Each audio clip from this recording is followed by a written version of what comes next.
Thank you everybody for joining us today. Today I'll be giving an introduction to the Taiwan Employment Gold Card program. What is the Employment Gold Card? In a nutshell, the Gold Card is a unique business visa that allows people to come to Taiwan. So in 2017, the National Development Council passed the Act for the Recruitment of Foreign Professional Talents with the goal of attracting more highly skilled professionals to Taiwan. Once the act was passed, people were allowed to apply for the Gold Card, which is what we like to call a 4-in-1 card. So what exactly is a 4-in-1 card, you asked? The Gold Card itself is actually made up of 4 different parts: the resident visa, work permit, re-entry permit, and ARC. Each of these 4 parts have a very important part to play. The resident visa allows you to stay in Taiwan for more than 180 days, which basically makes you a resident of Taiwan. The work permit allows you to legally work in Taiwan, whether it be for a company, freelance, or for yourself. You can even start your own business. This is actually quite special because normally most visas require the employer or company to sponsor you and to apply for the work permit on your behalf. But with the Gold Card, your work permit is already packaged within the card itself, so it actually saves you a lot of time and trouble. The re-entry permit allows you to leave and enter Taiwan as many times as you wish, even during the current pandemic situation. Lastly, the Gold Card itself is an ARC, which stands for Alien Resident Certificate. This is a physical identification card with a unique identification number. This card is very important because you will need this number for everyday things like opening up a bank account or applying for a phone plan. There are actually many benefits to the Gold Card, which include the open work permit that I mentioned earlier, but also income tax deductions. So after your first year of working in Taiwan, Gold Card holders are eligible for certain tax benefits. You also don't have to worry about being in Taiwan alone because the Gold Card allows you to apply for a resident visa for your spouse and children, and their visa will be valid as long as your card is valid. National health insurance is another great benefit. If you are immediately employed when you arrive in Taiwan, you can get access to health insurance right away. If you're not employed, there is a 6-month waiting period, but after you're able to apply and your spouse and children can apply for health insurance as well. If your parents miss you, no problem. You can apply for a visitor visa for them to come visit in Taiwan for up to 1 year. The initial stages of the Gold Card application happen entirely online, which makes it easier to apply by yourself. So it really isn't necessary for an agent or lawyer to do the application for you. To begin, you register for an account on the application platform, fill in all of your relevant information, upload the necessary documents, then directly make the payment on the platform. After the payment is received, your application is officially submitted, and then it goes to the different ministries for review. Each relevant ministry will then check your visa, passport, eligibility, and most importantly, your qualification. The qualification is what approves you for the Gold Card, and I'll talk more about that in the next few slides. So after this process, your application goes to the visa check and passport check.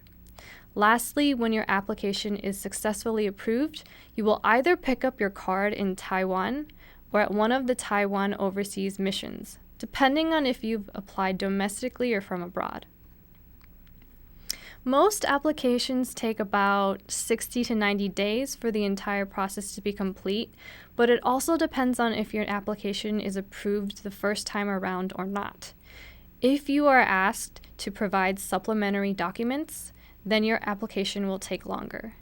And of course, due to the COVID-19 pandemic, it's also caused some delays in the process. The qualifications are the most important part of the Gold Card. As you can see, there are currently 8 different fields of expertise that you can apply under: science and tech, economy, finance, education, culture and arts, sports, law, and architecture. Within each of these 8 fields are a number of different regulations, and in order to apply, you must choose the field and regulation that you feel best fits your experience. Please keep in mind that you can only apply for one regulation at a given time. For the science and tech field, there are 13 different regulations that you can choose from.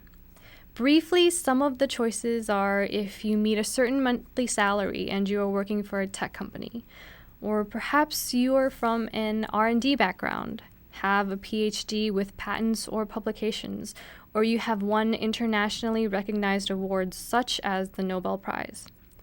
Another regulation would be if you are working as a senior executive at an R&D company.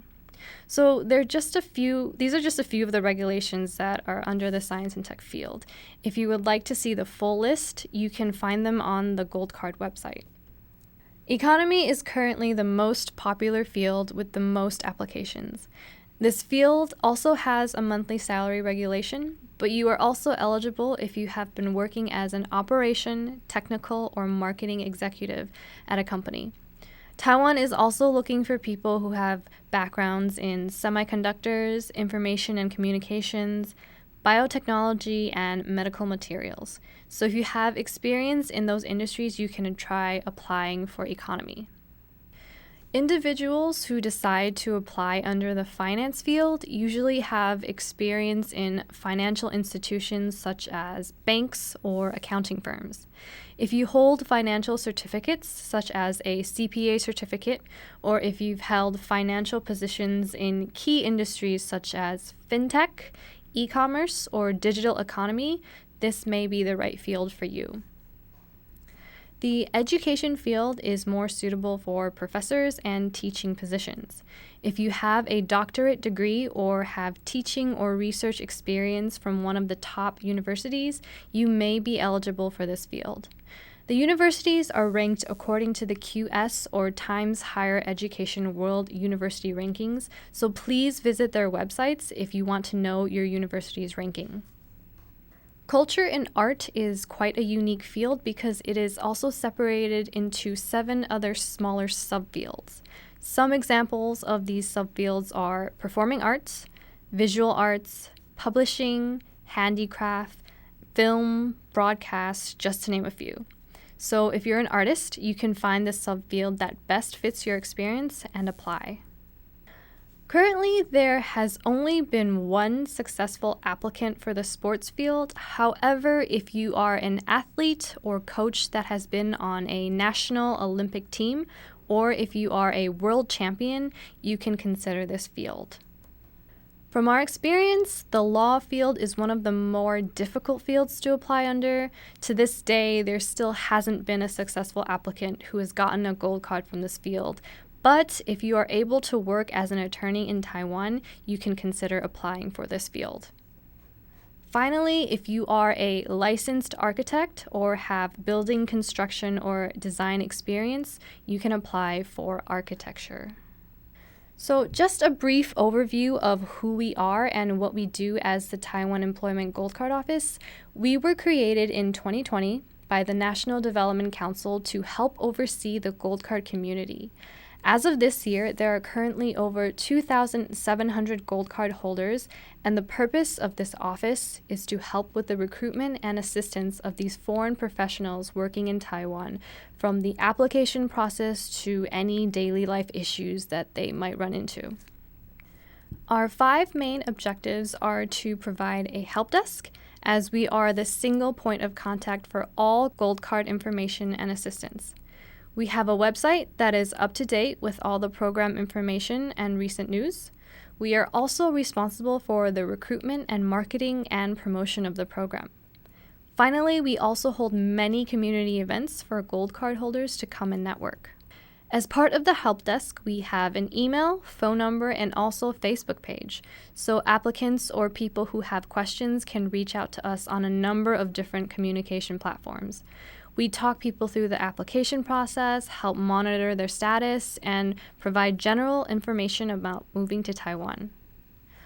The official Gold Card website is located at goldcard.nat.gov.tw and has detailed information on the program and application. There's also a FAQ section with many commonly asked questions that we have collected. We also provide news and resource, job opportunities, and information about Taiwan. If you want to learn more about the program or our office, please visit our website. One of our main objectives is to take care of the Gold Card community, so we host a lot of networking events for the community to get to know each other and also to build relationships with locals. We also hold many educational and information events such as workshops and provide connections to different resources. So here are just a few photos of the events we've held this past year. You can see that there's a good variety of events. We have the more serious seminars and workshops, but we also have many networking and celebration events. So here are some basic statistics on the Gold Card. As of May 2021, there have been a total of 2,757 Gold Cards that have been issued. The most popular field is economy, with science and tech and finance coming in as second and third. Culture and arts has also recently become quite a popular field. The number one country with the most applications is the United States, followed by Hong Kong and Great Britain. The popularity of the Gold Card has increased significantly since it started in 2018, 3 years ago. Last year alone, we had 3 times as many Gold Card approvals. This pretty much wraps up our introduction to the Gold Card program and office. Hopefully this has been an interesting and educational experience for everyone. The Gold Card is a really good opportunity for anyone who wants to come and work and live in Taiwan, and provides a lot of flexibility for its holder. If you want to learn more, feel free to visit our website. It's very complete and detailed. If there are any questions, please don't be shy. Get in touch with us by email, phone, or LinkedIn. Thank you.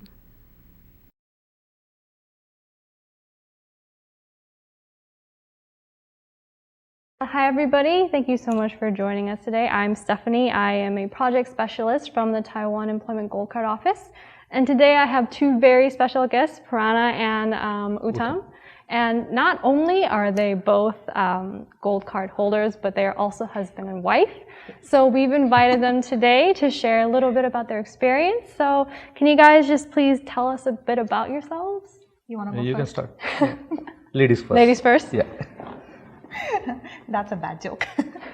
Hi everybody, I'm Dr. Prerana, and it's been almost 10 years that I've been living in Taiwan. So the major goal of coming to Taiwan was to pursue my master's and PhD. And since the last almost 3.5 years, I've been working. Yeah, so that's about me. Uttam? Hi everyone, this is Dr. Uttam. We got introduced, we are husband and wife, and I've been in Taiwan for more than almost 11 years now. Yeah. So I came here for my PhD and then I started working. I'm still into academics. And I'm into industry. So you both have a PhD from Tsinghua Yes. University, correct? Yes. Is that also where you guys met, or did you guys meet before coming to Taiwan? No, we met during We met in PhD. Tsinghua. Really? Yeah. Wow. We met in Tsinghua. You guys met in Tsinghua, and then, oh wow, that's really cool. That's really cute. I was like Tsinghua has a club called as Foreign Student Association. Yes. I was the president when she joined Tsinghua. Yes. So I was the one who gave the orientation for all foreign students. Yeah, correct. So that was the first time we saw each other. So Yeah, but I must admit that Tsinghua does have a lot of facilities for foreigners. One such is having this Foreign Students Association. And I remember that when I joined Tsinghua, they were about 100 something foreign students. But eventually, by the time I was graduating, they had more than 500 plus foreign students. Both of you guys have actually been in Taiwan for quite a long time. So when did you hear about the Gold Card program, and what made you guys want to pursue the Gold Card? I heard about Gold Card when it was launched in 2018.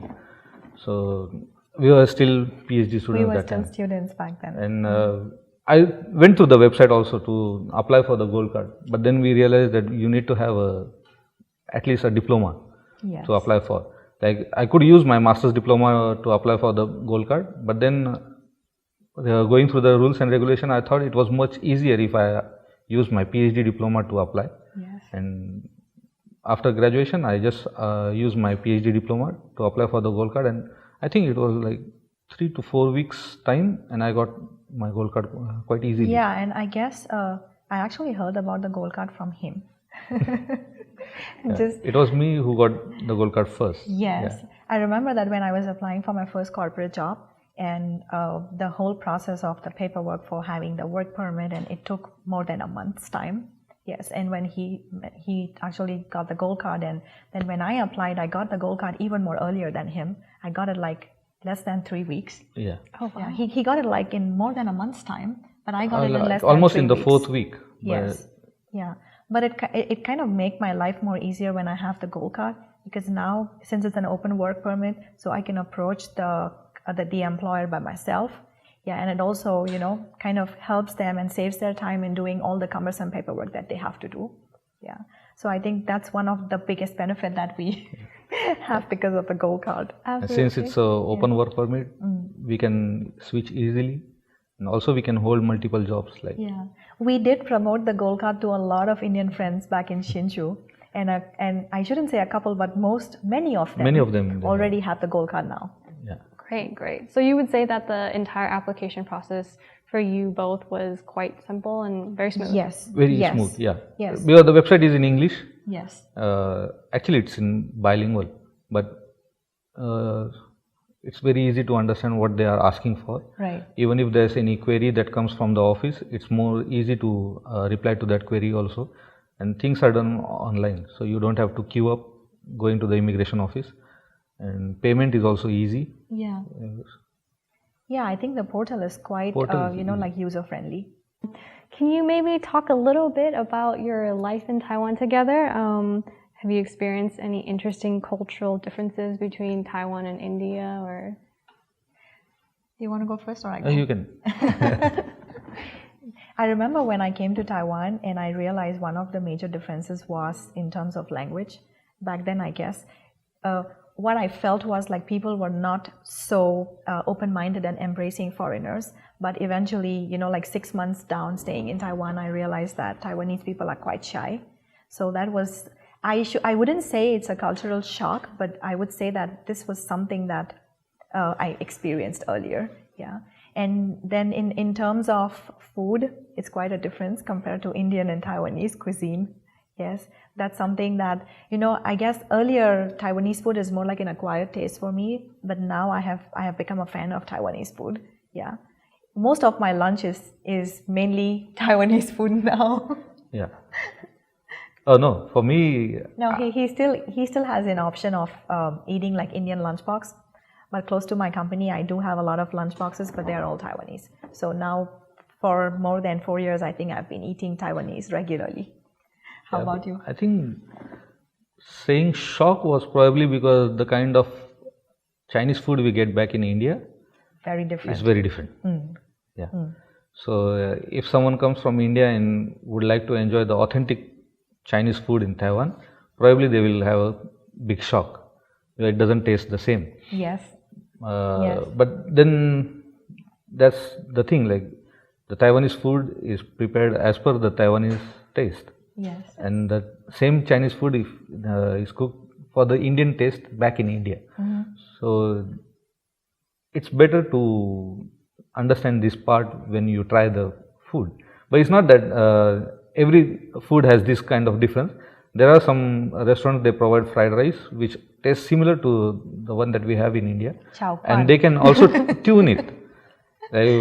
When I came here in Taiwan, we went to a restaurant and we just asked them to cook something vegetarian, and more than me, the chef was shocked because they are habituated to cook everything that starts with egg in the plate. Yeah. So asking someone to cook a dish for me without egg was quite difficult. But then they came up with an idea to serve vegetarian food for us. Yes. So that way it was, because he has been vegetarian almost his life. Yeah. And he's still holding on to being a vegetarian. I'm trying my best. I don't know if he's reaching the brink of switching to being a non-vegetarian. But I think apart from cultural differences, we do have a lot of cultural similarities. Like Taiwan, you guys have some of the festivals where you're enjoying or celebrating the seasons. We also do the same in India. Yeah. You have the tomb sweeping festivals where you're kind of praying for I don't know, for the souls, for the ancestors, for the souls who have departed. Yes. We also have this kind of thing that we do pray for the departed souls. Yes, and you guys celebrate Moon Festival. We do have something very similar in India. Do you guys eat mooncakes too? Yes, we do eat a lot of mooncakes. like not really mooncake, but we eat sweets. We distribute sweets. Yes, you know, in India we don't have mooncake. Yeah. But we do eat a lot. But of we do mooncake have a lot here. of sweets. Okay. And those are different than the mooncake, but they are more sweet compared to the mooncake. Yes. Then you do have a Lantern Festival, which is celebrating light, right? And you know, the same thing we also have in India. So We have a festival of eventually, I think we kind of discovered that more than cultural differences, we do have a lot of similarities. You are more of a conservative culture. We are also a conservative society. You do have family culture. We do have family culture. Yeah. So It's like eventually this is what we discovered. it's not like two faces of the same coin, but it's actually the same face with a different meaning or a different name. Yes. It's a very good analogy. Yeah. Really cool, awesome. So again, both of you have been here for quite a while. Do you plan on staying in Taiwan long term, or? Actually, we staying here in Taiwan for almost a decade just proves that we are planning to stay here long term. That's awesome. So you plan on maybe putting down roots and then expanding your careers in Taiwan? Yes, and yes. For now, we are looking forward to that. Yes, because I would want to continue working in the industry, and I guess currently my work is quite good. Yeah, I do enjoy the company that I'm working in, and he wants to continue in academics. Yeah. So for the next coming 5 years, we do see ourselves in Taiwan. Yeah. Great, that's awesome. Yeah. At the moment, we don't have any plans to leave Taiwan, right? Yeah. Do we? Not in the near future. Okay, great. I'm so very happy that the Gold Card is able to help you with staying in Taiwan and just offering job security. Like, you don't have to worry about if you lose your job, you have to leave the country or anything. So, so I was wondering if you guys can talk a little bit about your experience or thoughts on Taiwan's industry. Taiwan's industry. You work in the industry. I work in academics. So I took up my first job back in 2019, and then so this was a small company, like about 90 to 100 people in the company. And I remember the first time I joined the company, like I said, Taiwanese people are quite shy, so not many of them wanted to interact with me. But eventually, I think 1 or 2 months down, they realized that we did have a lot of things in common. Yeah, so more and more people started to talk, and we did have a very good work culture. And I remember that very early on, I got promoted to be the director of the R&D department in that company. And then I had more than 15 people in my team. And I must admit, I was the supervisor, a foreigner supervisor with more than 15 Taiwanese in the team. Yes. Like the only foreigner in the company. Yes, I was the only foreigner in the company, and I was handling a big team. So overall, I didn't have any working relationship problems with them. In fact, they were quite open-minded. I ensured that they could share most of their ideas, and like we had this very cordial working and a conducive working relationship. And then eventually I moved to this company called Xingdong Jiyin, which is in English is like Act Genomics. Yeah, this is one of the best NGS-based testing service company in Taiwan, and they do have their subsidiaries, or they do have like they expand themselves into Japan, Singapore, and the other countries as well. Yeah, so it's been like 6 months in the company, and I do have a team here, and I'm working there as a senior manager. I didn't really face any major problems yet. That's great to hear. Yeah. I guess a lot of people have preconceived notions that it's very hard to get promoted in Taiwan, but I must actually say a no. Yeah, like we have heard several times that they gave a reason that you don't speak Mandarin.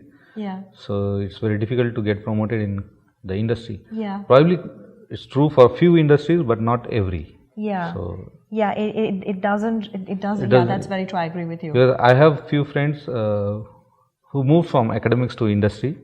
Like if we see the picture in India, if you are a PhD in chemistry, or you are just a chemistry graduate, you probably end up working in a pharmaceutical. So in Taiwan, there are very few pharmaceuticals who are willing to hire a foreigner, but not that they don't hire. But there are different chemistry, like chemistry related industries. They do hire foreigners, and there are people who are getting promoted there without knowing Mandarin. So I think it depends on the industry and what kind of a job that you are going to handle in that particular industry. So knowing basic Mandarin is important, because when you go around to small places, or you just go around to a convenience store, sometimes you better speak a little Mandarin is much more helpful, rather than just pushing the common person to speak to you in English. So I don't think that the industry wise the life is not that difficult. I would say that Taiwan has a specific niche of industries, or especially, let's say, in terms of the areas or the fields that you're focusing on. So especially for biotech, I think now the niche is slowly like fledging and it's growing. Yeah, but back then in 2010, I cannot comment, but now I guess it's completely a false notion if you think that a foreigner will never be promoted. Yeah.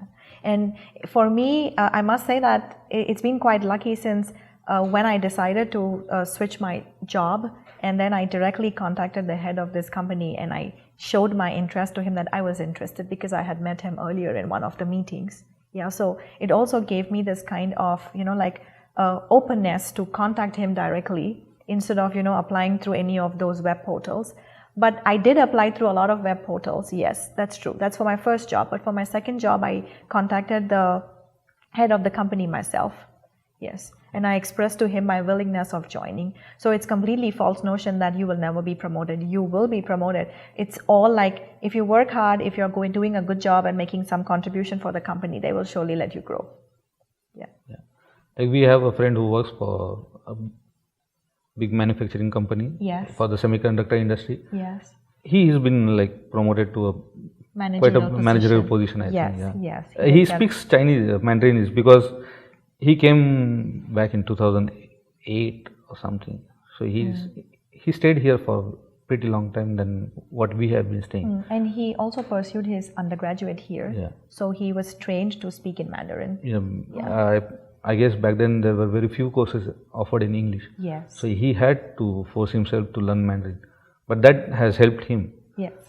So I don't think now there's any thing that you should know Mandarin as a basic need. But it's not like, Mandarin wouldn't be the first priority necessity, I think, now, because a lot of people speak English.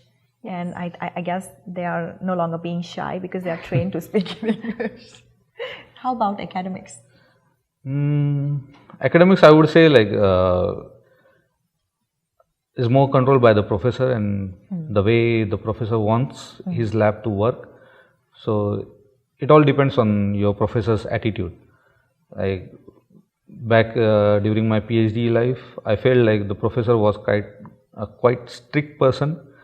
He didn't let us to be more free by ourselves, which was good in few terms and bad in a few other terms. But I think we could manage to deal with him. And now, as I'm working as a professional with another professor in a different field than what I used to work for in my PhD, I find there's a big difference. This professor has much better attitude and much friendly attitude towards me and my work, which gives me a very good free hand to work in the lab. So it all for academics, I would just say that it depends on the lab culture that is maintained by the professor. My first professor, we had a lot of Indian students there, so it was easy to get mixed gel with all the students and continue to work. When I moved as a professional, and also I changed the city. Like we used to live in Hsinchu, then we moved to Taipei. And here, this lab, they didn't have any foreign students that time. I was the only foreign professional, and all were like young students, not more than age 23. They were hesitant in speaking to me in English. But then after a few days, they themselves understood like it's easy if they can talk to me in English and then try to teach me some basic Chinese words, so I can interact with them, and that's how we started growing. We are doing pretty good now. Taiwanese are friendly, so maybe the first impression would be like they are not very friendly, but it's not that. They are just shy. So once you get to know them, they open up. Yes. So when you are coming to Taiwan for the first time, just try to be normal with the local people. They will open up. So it's not that difficult. Give them some time. Yeah. That is very good advice. Do you have any advice that you would like to give anybody who is maybe thinking about moving from India to Taiwan and is kind of like not sure?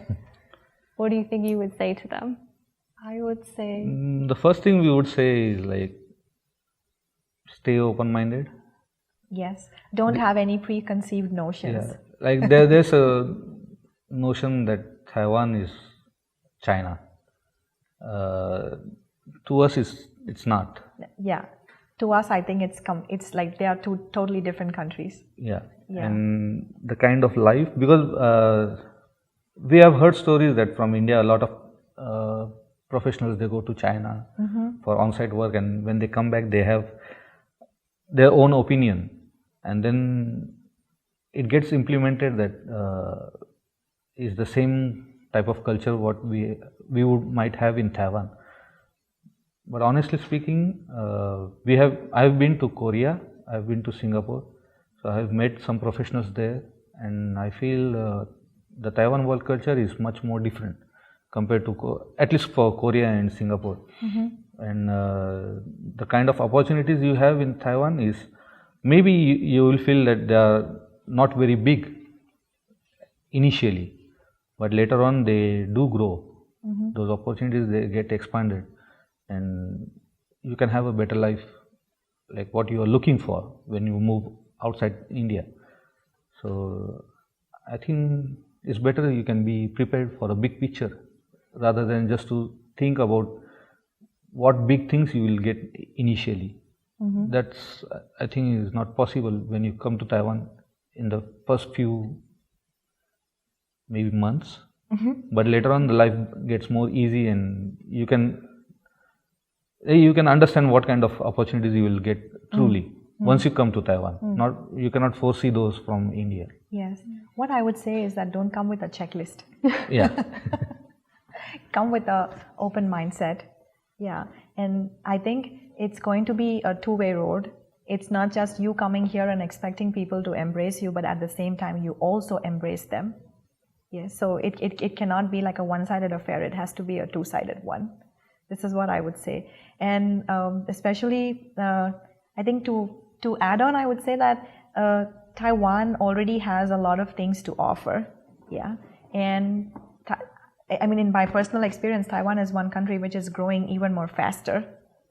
Yes. So anybody who wants to come here from India, they don't really have to worry about what they are going to eat, or rather, will they be able to find the basic amenities that we usually have in India? Yes, for sure you will have them here. And another thing is, in our experiences, I think we never faced any problem with any government offices, and everything is quite fast-tracked. And we also did not experience any Taiwanese talking to us in a very rude tone or something. I think Taiwanese people are quite humble. Yeah, so that's also something that should give you this motivation to come to Taiwan. Yeah. And I guess we another do have point a we couple could of say things. that the kind of the cost of living and The standard of living Yes. is pretty good. Yes. You don't spend a lot on taxes, but you get a lot of benefits in return. Yes. So what tax you are going to pay is going to help you for your life in Taiwan. Yes. The health insurance is, I would say, is one of the best. Yes, I would totally agree with Uttam that a lot of countries don't offer a universal health insurance coverage. Yeah. Yeah, and Taiwan is one such country that actually offers you that. Yes. And I think if you have gold card, you get the NHI cover immediately when you come to Taiwan. So, unlike the ARC. So on the gold card, if you are immediately hired, then you can immediately apply for the health NHI. insurance. Right, if you right. Have the gold card but you don't have a job right away, there is a 6-month waiting period. But we do have amendments to the law that is coming in the end of the year. which will shorten that waiting period. Right. Because right. for the ARC, I think even if you get hired, you have the ARC, you still cannot apply for the NHI Yes. in the first 3 months. You still have to 4 months. 4 months? Yes. Like for a regular ARC, I guess you still have to wait for 4 months before you can have the insurance coverage. So probably that's an advantage for Yes. having a gold card. Yes. So I think overall, there are a lot of advantages that we have experienced in Taiwan. Yeah. Of course, the one big thing that each one of us have to consider is when you move to another country, please don't have a checklist. Yeah. Come with an open mind. Open mind, yeah. Yes. And yes. there shouldn't be any hesitation that you are moving out of India and going to a different place with a different language. So that could cause in trouble to get settled down. I think No. it's pretty easy now. Yes. Like at least we can say for over a decade, Taiwan has developed so much that now the life is getting more easier compared to what we had to face when we came back as students. Yes. So those that time when professionals who came here with their families, they had a kind of a hustle to tackle, like for the kids, for the school, and Yeah, but now I But guess now I think they have- most of it is already yeah. resolved. they already have Yeah. some good play schools and cram schools also Yes. for kids. Yeah. I think it's pretty good now. Yeah, so whether you're moving in with family or whether you are coming like alone, it should be pretty okay in Taiwan. Yeah. Great. Thank you so much for your advice and suggestions. Is there any last thoughts that you would like to share with our audience? Or I think me and Uttam have traveled almost every Almost, city. yeah. And we Every went city around and Taiwan. like Almost every corner of Taiwan now. Yes. That's Except the wonderful. mountains. Yes. Yeah, we went to a couple of mountains, but not a lot. Something that I really like about Taiwan is that they do have a very clear demarcation between a city life and Yeah. scenic area. So scenic area is something, they do take care of their environment. They are quite hygienic, as you may note from COVID-19 situation. Like all of them came together and had a self-lockdown, and the way that we combat COVID-19 was much better compared to a lot of different countries. Yeah. So I think if you are given a chance to come to Taiwan, please don't hesitate. Just come. Yeah. is there anything else that you guys wanted to share? No, I think I'm pretty good. But I just want to add that whenever you go to another country, that don't expect 100% good things will happen to you. You might still face some challenges. Of course, we did face challenges, but we did not let the challenges get onto our head. We just tried to overcome them. Yes. Yeah. It was quite easy to get over them. Yeah. Yeah. Sometimes you feel that something bad is happening to you, but there will be someone to support you, no matter what language you speak. So You will have a mix of both good and your bad days. yeah. Yeah, but each phase will pass. Yes. Yeah. And you both had each other to support. Yes, each yes. other. We didn't like have always. No choice. we not only grew with each other like mentally, but also in size, right? Oh yeah. Yeah. That means that the food in Taiwan is good and that you guys enjoy it. Yes, yes, totally. The food is good. The weather is good. The people are good. Yeah. Yeah. Great. I think overall, so far everything has been okay for us. Yeah. Great. And we hope that you stay a very long time as well. Yes, we hope so too. We hope so. Okay, so that's all we have today. Thank you again to Uttam and Prerana for making the time to just come and just share your thoughts and experiences about the Gold Card program and living in Taiwan. So yeah, we Thank hope you, to see Stephanie, Thank you, for Stephanie. inviting us. It's been a pleasure. Thank you. Thank you.